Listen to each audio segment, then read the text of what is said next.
abonnez-vous, mettez la cloche, mettez un j'aime.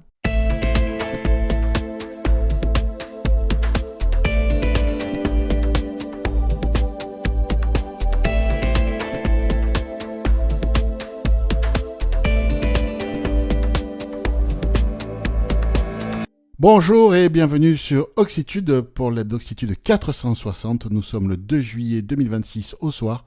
Et pour faire le tour de l'actu nouvelles technologies et accessibilité cette semaine, je reçois François. Bonsoir François. Salut Philippe, salut tout le monde. Et on va faire un grand saut de l'autre côté de l'Atlantique vers la belle province au Québec. Bonsoir Antoine. Bonsoir. Mais en fait, il y a des gens qui m'ont écrit, des potes qui m'ont dit « Mais il n'est pas québécois ». C'est pas vrai. Je sais pas où tu l'as mis, ton accent québécois, mais non. Il l'a gommé. Il l'a gommé. Bon, Antoine, vous le connaissez si vous êtes auditeur fidèle. Il est venu faire 2 ou 3 hebdos. Il avait aussi réalisé le podcast très intéressant sur la saisie braille à l'écran, la dernière génération de la saisie braille à l'écran, parce que pour la première version, c'est Jacques qui avait fait le podcast. Ouais. Antoine avait pris le relais pour la deuxième version. Si vous êtes intéressé pour de la saisie braille à l'écran sur iOS, vous allez sur oxitude.org, vous cherchez saisie braille et vous tomberez sur le podcast d'Antoine. Très bien fait, très pédagogique. C'est une mine d'or. Ouais. Merci. Avant de commencer, nous allons procéder aux remerciements habituels. Et cette semaine, nous remercions Carlos, Didier, Guy, Marie-Jeanne et Myriam. Si, comme eux, vous voulez soit nous faire passer de l'info, soit nous faire un don, vous pouvez le faire. Pour l'info, vous allez sur le site oxitude.org, sur le formulaire de contact, donc oxitude.org/contact, ou alors direct à l'adresse contact@oxitude.org. Si vous voulez nous soutenir, vous pouvez le faire en nous faisant des dons via PayPal, paypal.me/oxitude. Et enfin, si vous voulez faire vos achats sur Amazon en nous soutenant, ça vous coûte la même chose, nous, ça nous laisse un petit pouillème, oxitude.org/Amazon. Merci à tout le monde pour vos soutiens et les infos. Et on va attaquer en allant faire le tour des applis et du web de la semaine. Et on commence avec François qui va nous parler de NVDA, il y avait longtemps. Exactement. En l'absence de Sof, je m'y colle. Alors, ce n'est pas pour vous parler d'une énième bêta d'NVDA. C'est en cours, les bêtas. C'est en cours, mais pour l'instant, ce n'est pas celle-là dont on parle. C'est de Google TTS pour NVDA, oui, parce que, donc vous verrez, on a mis le lien dans le podcast de ce soir, mais un développeur a développé une version pour que vous ayez le moteur de Google dans votre NVDA. Donc, c'est la version 0.1.5. C'est disponible sur GitHub. C'est la plateforme où vous pourrez retrouver cette application. Et avec cette application, vous retrouverez dans votre NVDA le moteur de Google Chrome, donc en synthèse vocale. Donc, c'est des synthèses vocales qui peuvent être pour certaines de haute qualité, avec les forfaits Google classiques. Et cette synthèse vocale, elle va s'exécuter en local. C'est-à-dire que ce sera une synthèse vocale dont vous pourrez bénéficier même hors ligne. Et toutes les données sont traitées en local. Ce qui n'est pas négligeable. C'est pas négligeable. Donc, pour en bénéficier, vous allez sur le lien qu'on va vous mettre dans le podcast. Vous pourrez télécharger la version. Il faudra que vous ouvriez le fichier que vous aurez téléchargé et ça va s'installer. Et après, il faudra donc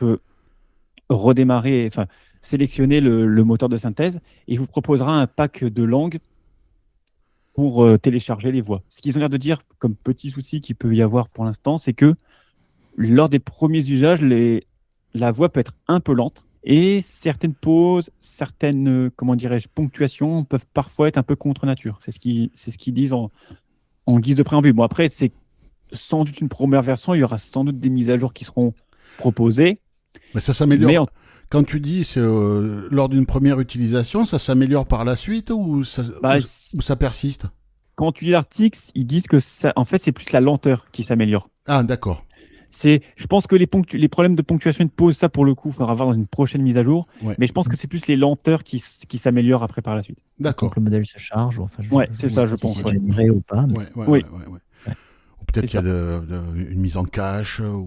Il y a des chances. Je sais pas, téléchargement d'un dictionnaire, peu importe. Mais en tout cas, pourquoi pas, hein. De toute façon, des voix en plus, c'est toujours bon à prendre.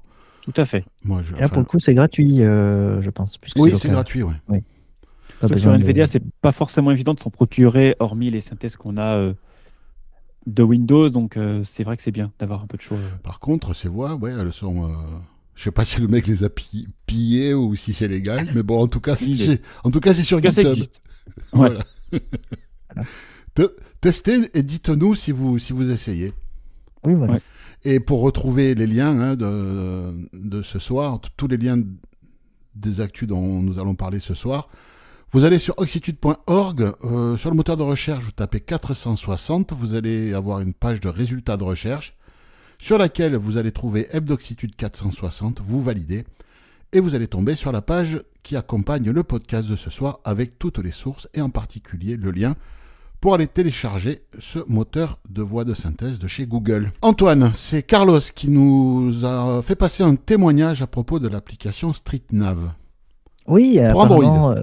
Effectivement, pour Android seulement. Effectivement, Carlos a reçu vraisemblablement une newsletter de la part de l'éditeur de StreetNav, comme quoi une nouvelle version serait dans les cartons. Il nous indique aussi que lui-même a eu quelques difficultés assez majeures de navigation, donc de localisation avec cette application. Donc, prudence par rapport à ça.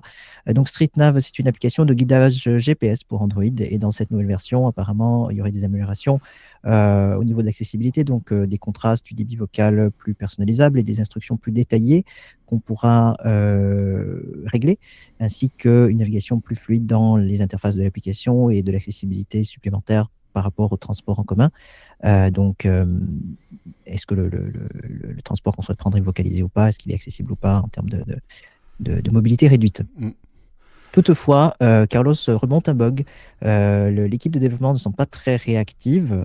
Il est passé en bêta test là récemment pour essayer de continuer à faire ce retour auprès de l'équipe de développement. Mais Toujours bug sur le étant même bug, que- hein, parce que oui, Oui. il avait signalé, il n'a rien vu venir et, Ouais. et Il a donc il signalé s'est dit disons, je par un vais aller. formulaire de contact. Et puis là, il est entré dans la version bêta là où on peut faire des retours plus En amont, quotidiens, ouais, en amont pour le futur développement. Et vraisemblablement, il n'a pas beaucoup de retours de la part de l'équipe de développement, donc méfiance à ce sujet. Le bug consiste en fait surtout à de la géolocalisation. Donc, quand on reprend un itinéraire, par exemple, vous êtes dans un métro, vous sortez de la bouche du métro et forcément, le GPS doit s'actualiser pour vous retrouver parce que vous avez changé d'emplacement. Eh ben, cette localisation ne se fait pas. Donc, il vous croit toujours à la station de départ. De la même façon, quand vous faites un itinéraire aller-retour, vous faites l'aller, tout va à peu près bien, mais lors du retour, il vous croit toujours au point de départ de l'aller. Donc, C'est étrange pas quand du même, tout, ça. pas du Ouais. tout là où il devrait. Je ne sais pas si d'autres personnes ont testé cette application, ont ce genre de problème, ou si c'est une configuration au niveau de Particulière. l'actualisation Ouais. de la part de Carlos ou pas, enfin peu importe, mais il retrouve ce bug et l'équipe de développement ne l'a pas aidé à débugger encore. Donc prudence si vous utilisez StreetNav pour Android. Ben, moi, j'ai un ami qui l'utilise, qui en est content, sur iPhone. Ok. Donc, bon, après, peut-être sur Android, effectivement, il y a ce problème. Ouais. Moi, les fois où je m'en suis servi, ça avait l'air de bien se passer aussi. Mm. Donc, Après, c'est vrai que moi, je m'en suis servi une paire de fois. J'ai pas utilisé le système itinéraire retour, tu sais. Ça je l'ai pas fait. Donc peut-être que le problème existe aussi sur iOS, j'en sais rien. Mais ouais, c'est un peu embêtant ça. Bon, après, sinon, il suffit de partir sur un nouvel itinéraire hein, et puis de dire. Ouais, c'est ça. Bon, Ouais. voilà, c'est moi. De relancer l'application. Enfin, Ouais, où tu crées un nouvel itinéraire et puis tu dis, C'est vrai. il te localise et puis tu dis retour à la maison, quoi. Puis voilà, par exemple. Tout à fait. Bon, en espérant que l'équipe de développement résolve ces bugs rapidement.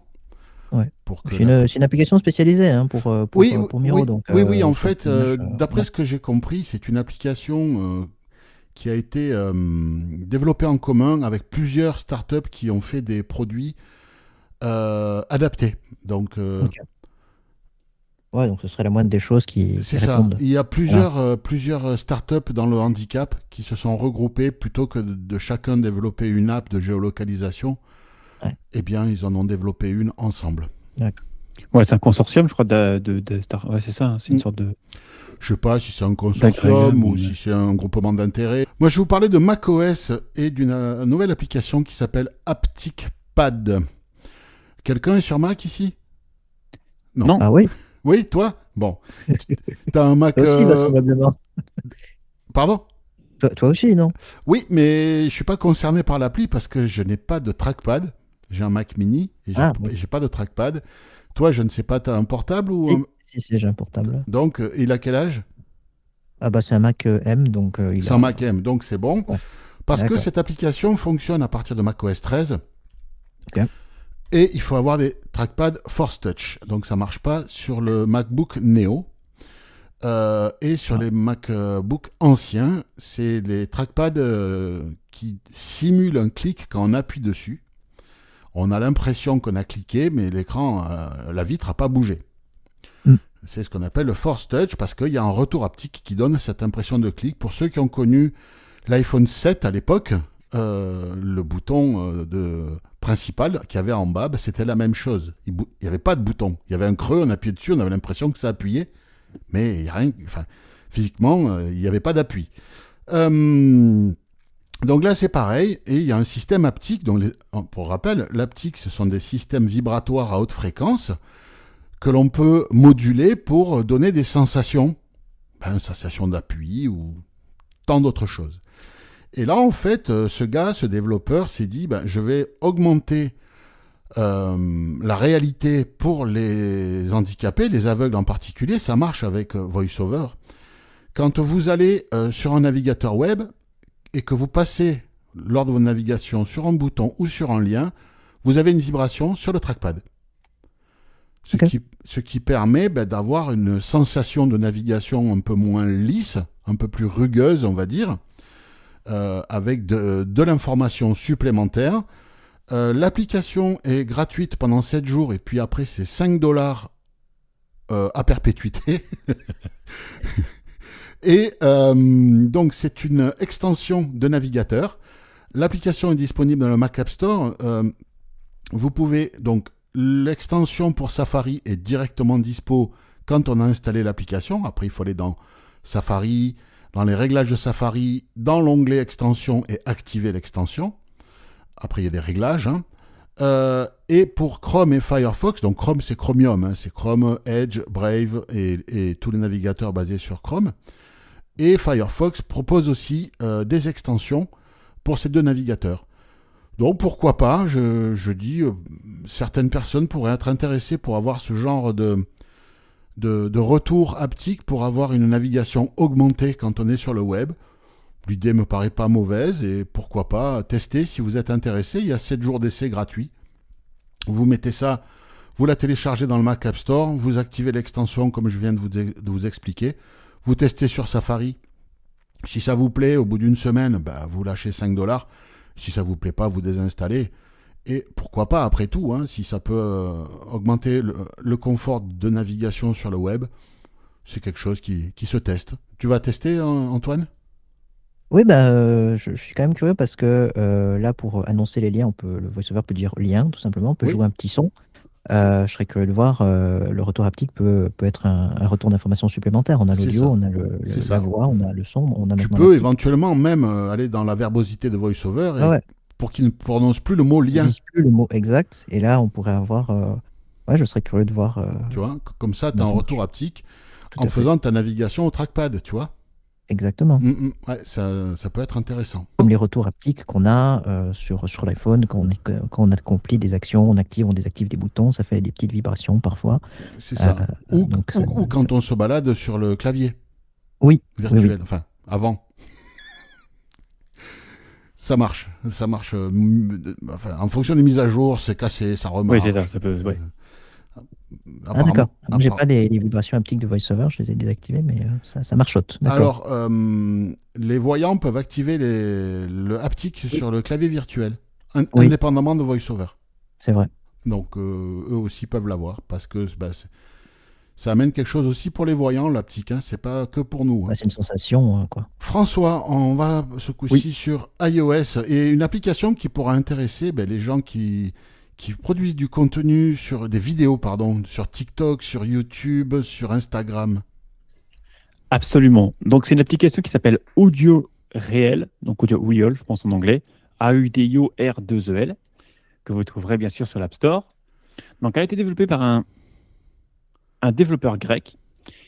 Et cette application, elle se propose en gros, effectivement, d'aider les créateurs de contenu en faisant, alors je pense qu'on peut appeler ça montage, hein, c'est-à-dire en aidant les gens, par exemple, qui feraient des vidéos YouTube, par exemple, ou TikTok ou autre, à gérer, disons, l'audio, les morceaux, enfin, disons l'audio et la vidéo. C'est-à-dire que cette application, par exemple, vous lui soumettez un audio quelconque, vous pourrez également lui soumettre des photos aussi, et des vidéos, et l'application, en gros, elle va pouvoir, on va dire, vous aider à monter votre vidéo. Ça va surtout créer un fichier vidéo à partir de sons et d'images.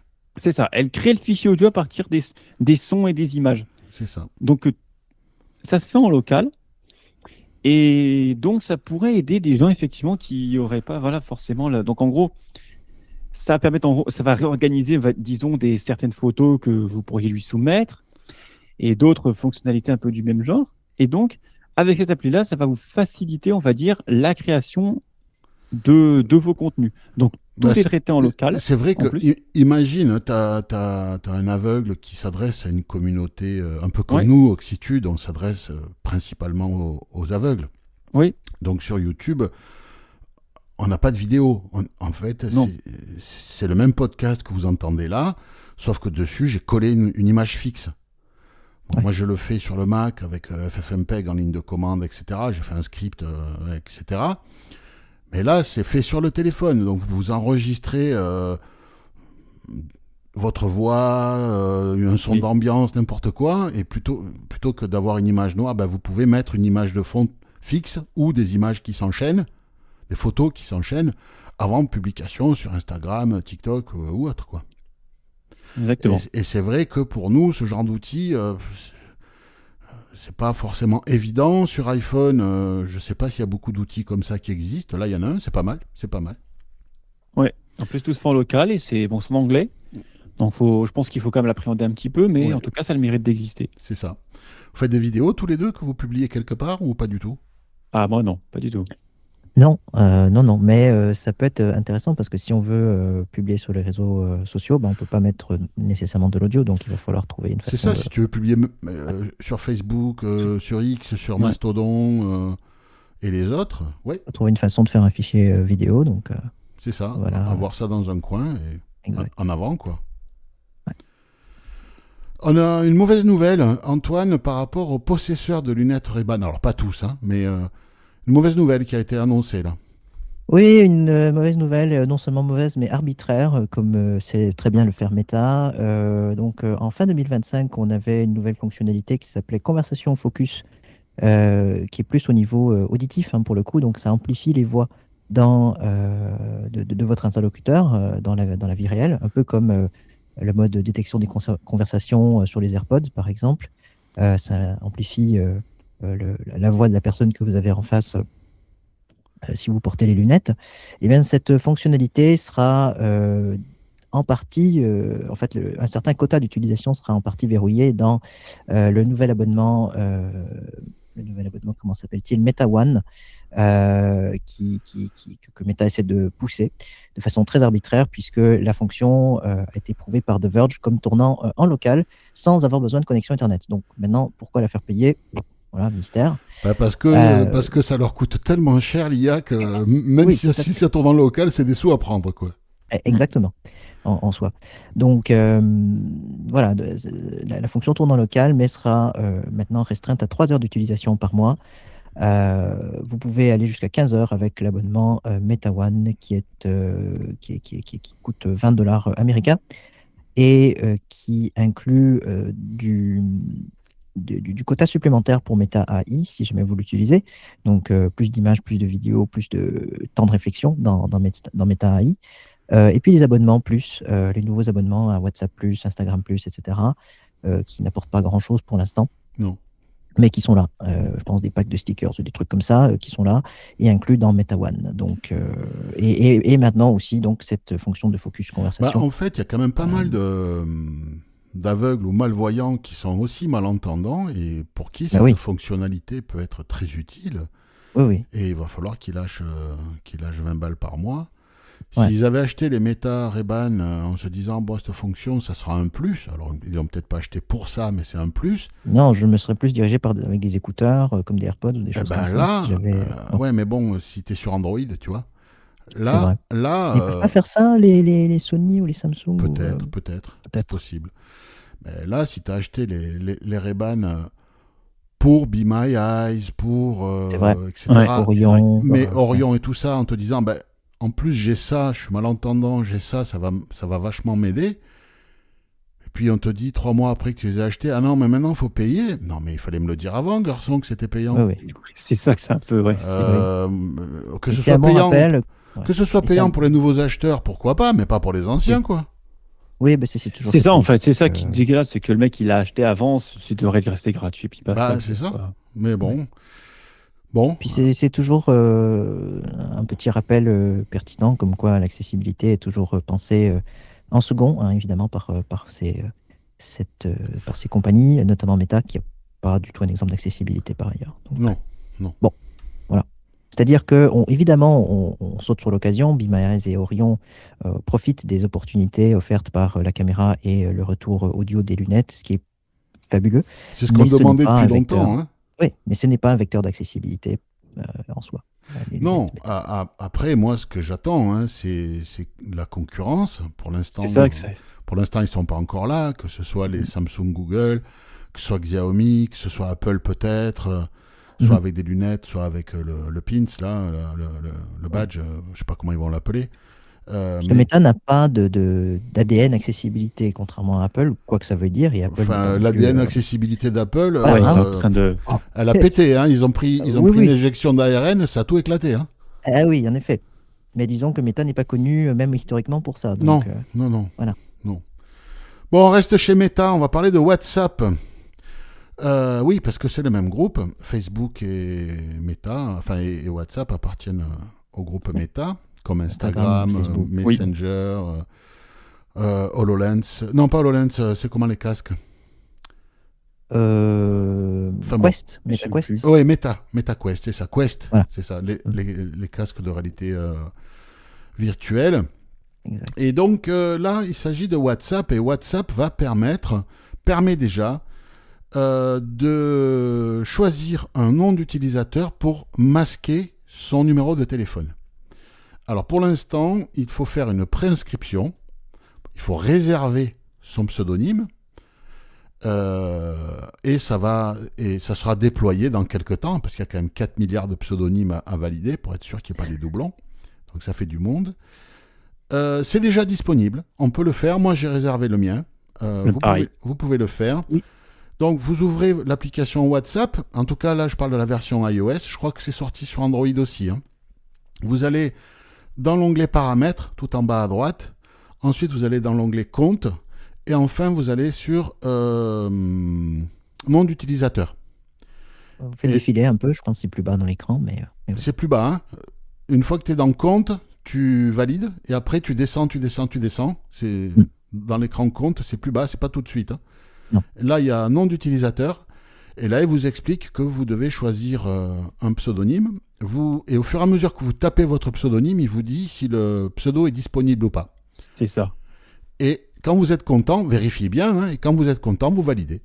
Mais voilà, Tout à fait. c'est tout. Et donc, ça veut dire quoi? Ça veut dire que si demain, vous croisez quelqu'un avec qui vous voulez discuter, vous lui donnez non pas votre numéro de téléphone, parce que votre numéro de téléphone, vous n'avez peut-être pas envie de le donner, vous donnerez ce pseudonyme, et la personne pourra vous contacter avec ce pseudonyme. Si vous la bloquez pour X raison sur WhatsApp, elle ne pourra pas vous appeler par signal, par télégramme, par téléphone, et j'en passe. Ouais. Et ça, c'est bien pour les groupes WhatsApp parce que parfois, C'est vrai. ils en font des énormes et tu n'as pas forcément envie que les gens connaissent ton numéro. Bah ça, au moins, avec ça. C'est ça. Tranquille, quoi. Alors apparemment, c'est pour fin d'année. Hein, Ça va être par pack, ouais. C'est pas tout de suite. Hein. Ouais. le déploiement, là, on peut réserver déjà son Oui. pseudonyme, mais la mise en œuvre de ces fonctionnalités arriveront plutôt en fin d'année. Et vous pouvez prendre le même nom d'utilisateur que votre compte Instagram pour peu que vous soyez connecté à votre espace compte Meta dans les deux cas, donc sur WhatsApp et sur Instagram. Oui. Alors, il y en a qui conseillent aussi de prendre un pseudo que vous n'utilisez pas par ailleurs Oui, idéalement. pour éviter de vous faire attraper par des bots, par des robots qui auraient parcouru Internet et trouvé votre pseudo quelque part. Oui. Par C'est exemple. c'est un nom d'utilisateur en plus et il faut le gérer comme tous les autres identifiants C'est ça. utilisateurs. Si vous avez, si votre nom d'utilisateur c'est Toto26, ben vous mettez Toto26 souligné, je sais pas moi, vive le vent, ça sera votre pseudo sur WhatsApp. Vous voyez ce que je veux dire? François, on va parler d'IA, ça faisait Oui. longtemps, d'IA générative type chat, à qui on donne des instructions.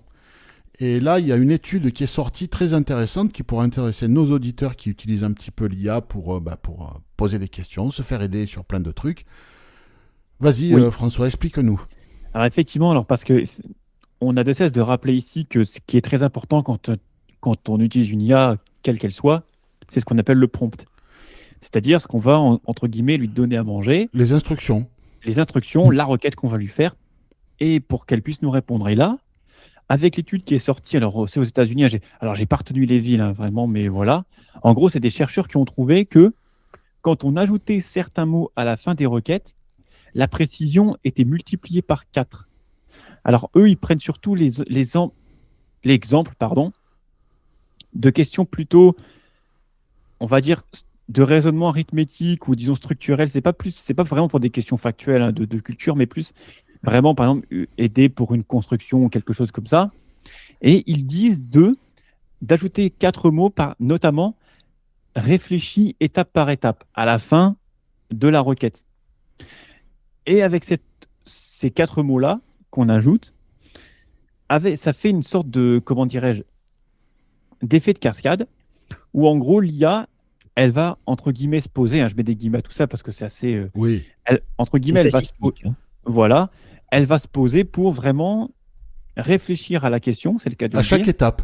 à chaque étape, et se dire, attendez, l'étape d'avant, qu'est-ce que j'ai fait, l'étape d'après, qu'est-ce que je dois faire, etc. etc. Bon, à cette étape, vraiment, je repars de zéro, je réfléchis. Par Exactement. exemple, si vous demandez à une IA, pour faire simple, donne-moi la recette du tiramisu au whisky. Voilà. C'est très bon, hein, demandez-lui. Eh bien, et à la fin, vous lui dites, réfléchis étape par étape, ou réfléchis bien étape par étape. À chaque étape de la recette, il va faire une réflexion approfondie plutôt que de réfléchir une seule fois. Une seule fois. Exactement, tout à fait. Et il conseille également une autre phrase, ça m'a fait un peu rire, c'est respire un grand coup et résous ce problème étape par étape. Eh ben, Alors bon, c'est vrai que dire respirer un bon coup pour une IA, ça peut paraître un peu contre-intuitif et ça fait un peu sourire, mais ils disent que en utilisant cette technique, disons que ça améliore les résultats, ouais. ça améliore le raisonnement et les résultats, exactement. Bon. Donc ça, apparemment, ça a été testé sur plusieurs IA, pas juste une seule. Donc ChatGPT, Claude, Grok, Gemini, Perplexity et tant d'autres, quoi. Ouais. N'hésitez pas à essayer et puis pourquoi pas nous dire si vous avez remarqué des différences par rapport à d'habitude. Ouais. Moi, j'ai vu passer une info pendant la veille, là, sur Mastodon tout à l'heure. C'est par rapport à Safari sur iOS 27.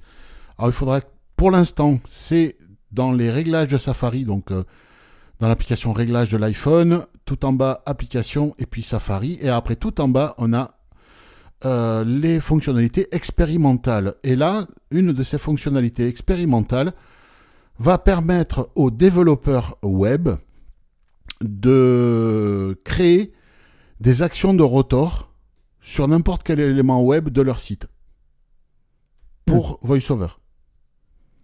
ce qui est plutôt intéressant, de se retrouver avec des retours d'action et autres proposés directement par le développeur d'un site. Je ne sais pas ce que vous en pensez, mais je trouve ça extraordinaire.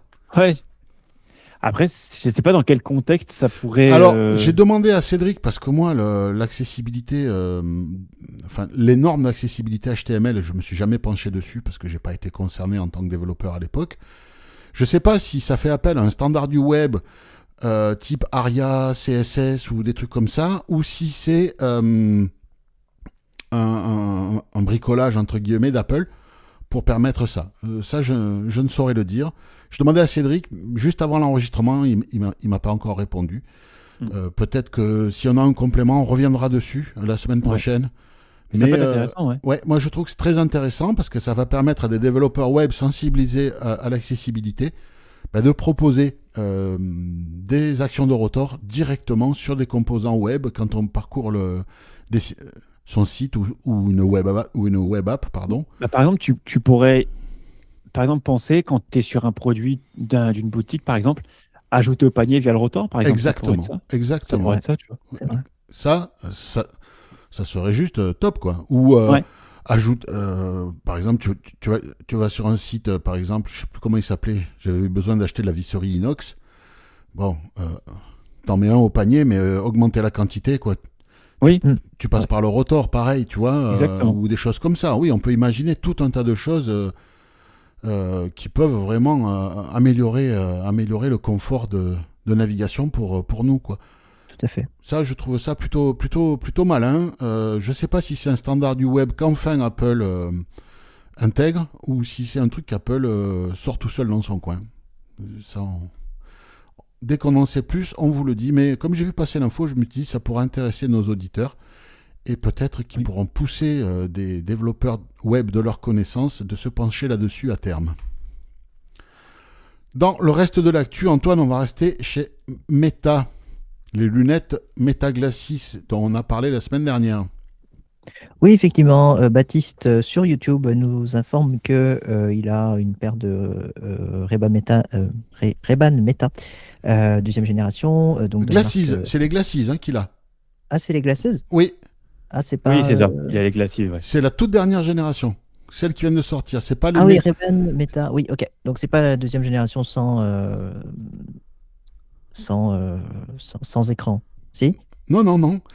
C'est les Meta Glasses, c'est pas les Meta Ray-Ban. Ok. Donc cette paire de lunettes qui viennent de sortir cette année, donc il indique que elles ont eu quelques améliorations, notamment les branches sont plus souples, donc plus faciles, moins contraignantes sur la tête quand on les porte. Oui, et sûrement moins cassantes aussi. Oui. Forcément, le rosopli ne rompt pas. Exactement. On peut évidemment les ajuster à sa vue. C'est un peu plus des lunettes qu'on souhaite intégrer à son quotidien plutôt que... Parce que c'était très sportif autrefois, les lunettes Meta. Maintenant, j'ai l'impression qu'ils ont un secteur de marché qui est peut-être plus quotidien pour les lunettes de vue, etc. Et puis surtout, ce qu'il trouvait vraiment intéressant, notre ami Baptiste, c'est le bouton Action, qui est un nouveau bouton qui est apparu sur ces lunettes. Donc c'est un bouton matériel, on ne pourra pas le retrouver dans d'autres versions précédentes. C'est un nouveau bouton et qu'on peut personnaliser comme on veut. Donc notamment d'un point de vue accessibilité, on pourrait enregistrer une commande, par exemple. Un prompt, justement, c'est ce qu'on disait. Exactement, réfléchis étape par étape à me décrire, je ne sais pas, si vous faites beaucoup de lecture de documents. Lis-moi le texte que tu vois en réfléchissant étape par étape. C'est ça, réfléchis bien, et puis lis le texte complet de cette feuille, etc. Indique-moi si jamais tu lis pas bien. Plutôt que de le dire par une commande vocale, là, il suffit d'appuyer sur le bouton. Et la même commande sera exécutée à chaque fois. Donc, ça, c'est voilà, pas mal, je très trouve. Intéressant. Ça, je pense que c'est peut-être la fonction de ces lunettes, quoi. Pour nous, en tout cas. C'est très intéressant, ouais. Je trouve aussi. Oui. Parce que j'en parlais avec Pascal, et elle me disait qu'elle a regardé son historique de requêtes. Ah, bah oui. Et elle m'a dit, pour savoir quelle fonction mettre sur ce bouton, il faut aller voir son historique de demande verbale. C'est vrai. Et si on voit qu'il y a tout le temps la même qui revient ou très régulièrement, ben c'est celle-là qu'il faut mettre sur le bouton. Bah oui, une récurrence, quoi. C'est Ouais. ça. Et l'avantage aussi, c'est que si on la met sur le bouton, on peut étendre un peu le prompt au lieu de dire, au lieu de prendre une respiration et de dire décris-moi étape par étape le document, bah, vous pourriez dire décris le document, assure-toi de m'indiquer si jamais tu vois pas bien les pages, si c'est à l'envers, si etc. Si tu vois Donc, des vous pourriez- graphiques, décris Effectivement. les graphiques à destination d'une personne aveugle, etc., C'est ça. etc., etc. Donc vous pourriez, selon votre contexte d'utilisation, personnaliser le bouton pour avoir quelque chose de très, Très précis. de rapide et Mm. d'efficace. Ouais. Voilà. Ça, je pense que ce bouton-là, en plus, elles sont moins chères que les Ray-Ban. C'est vrai. Je pense que ce bouton peut être vraiment la fonctionnalité qui tue, hein. Ouais. Comme on dit en traduisant de l'anglais. Bon, je crois qu'on a fait le tour de l'actu, mais nous avons une question, foire aux questions, de Didier. Bonjour à toute l'équipe, ici Didier du département de l'Ardèche. Je suis à la recherche d'une station météo qui soit utilisable à partir d'Android, donc avec Tollback. Et je ne sais pas du tout vers quoi me diriger parce que bien sûr on en trouve beaucoup sur Amazon et autres, mais avant d'acheter je voudrais être sûr que ce sont des matériaux utilisables avec lecteur d'écran. Donc si quelqu'un a des tuyaux à me donner sur des informations, je suis preneur. Voilà. Eh bien, en tout cas, bravo à toute l'équipe et continuez comme ça. C'est génial. La source d'information que vous apportez, c'est très bien ça. Il faut que ça continue. Merci Didier pour la question et pour les encouragements. On ne va pas s'arrêter, c'est sûr. Oh non, Et non, Non, on n'a pas envie d'arrêter. t'as pas envie. on recrute même à l'international, alors Oui, au recrutement, oui, t'as raison. Hein. voilà, Suisse, Il a même recruté à Boulogne-sur-Mer. C'est dire à quel point il Canada, a envie de- expat en Russie. en Russie. C'est vrai. Et donc, alors, ici, personne n'a d'Android. Non. Dans l'équipe non plus. Ah oui, dans toute l'équipe non plus. En fait, si, il y a Nico qui avait testé un Android il n'y a pas longtemps, mais en test. Il l'utilise pas au quotidien. Ok. Alors, par contre, moi, j'ai une idée. Elle vaut ce qu'elle vaut. Moi, je pense que il faut chercher une station météo compatible avec Alexa ou avec Google Home. Ouais. Pourquoi ? Parce qu'on va être embêté quand on va configurer l'application de cette station météo, si elle n'est pas accessible, hein, l'application, si elle est accessible, on ne sera pas embêté. Et une fois que la station météo a été configurée dans son application, eh bien, en utilisant l'application Alexa ou Google Home, ou pourquoi pas les deux, après tout, on va pouvoir eh bien, associer cette station météo dans l'application Alexa ou dans l'application Google Home. Mais en plus, si on a des enceintes d'une ou d'autre obédience, on pourra même interroger vocalement pour avoir les données de cette station météo. C'est pas obligatoire, on peut les avoir dans ces deux applications. Je pensais en particulier à la station météo Netatmo, qui possède deux modules. Un module intérieur avec température, humidité, pression atmosphérique, qualité de l'air et je ne sais plus trop quoi. Et un module extérieur avec température, humidité et peut-être aussi pression atmosphérique à confirmer. On peut en plus ajouter d'autres modules intérieurs. Alors il y a le module principal hein, qui lui sert de chef d'orchestre. Et après on peut venir ajouter des modules intérieurs, des modules extérieurs, mais également un anémomètre et un pluviomètre. Et récupérer ces informations dans l'application. Ensuite, je me suis dit, bon, là, c'est un pixel pas trop récent, je ne sais pas comment fonctionne TalkBack avec la reconnaissance description d'écran IA sur cette version du pixel, mais sur un pixel de dernière génération, ou peut-être de génération d'avant, en utilisant la description d'écran de l'IA, En particulier, je pense, dans l'application Netatmo, pour accéder à l'historique de la météo, hein, pour voir les températures qu'il a fait sur les 7 derniers jours, eh bien, on va pouvoir demander à l'IA de Gemini, de Talkback, de décrire ce graphique, et le travail sera fait verbalement. Il va décrire la courbe, comme le fait Be My AI, et comme le fait ChatGPT, et comme le fait, etc., etc. Donc pour moi, la solution, elle est là aujourd'hui, parce que personnellement, je ne connais pas de station météo pour Android, dont l'application Compagnon sera accessible sur Android. Non plus. Amis auditeurs, si vous en connaissez, n'hésitez pas à le dire en commentaire. Mais je pense que quand la porte est fermée, on essaye de mettre un coup de coude dans la lucarne. Le coup de coude dans la lucarne, pour moi, c'est Amazon et Google. Ouais. Et en fait, on pourra Alexa utiliser et Google soit- Home, c'est ça. Exact. On peut utiliser soit un haut-parleur si on en a, sinon Directement dans les applis. d'assistants, on pourra contrôler la station à partir de l'application Alexa tout ou simplement Google assistant Home. Google. Oui. C'est ça. Et donc, ok, imaginons, je ne sais pas, hein, si l'application Netatmo, je crois qu'elle s'appelle Netatmo Weather, il me semble, je ne sais pas si elle est accessible sur Android.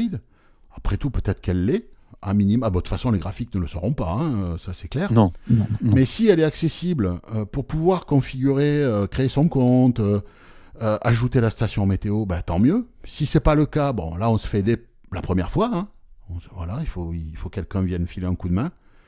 Et puis après, dans l'application Alexa, on ajoute la skill, Netatmo, ou dans l'application Google Home, on se connecte à son compte Netatmo Weather, et puis voilà.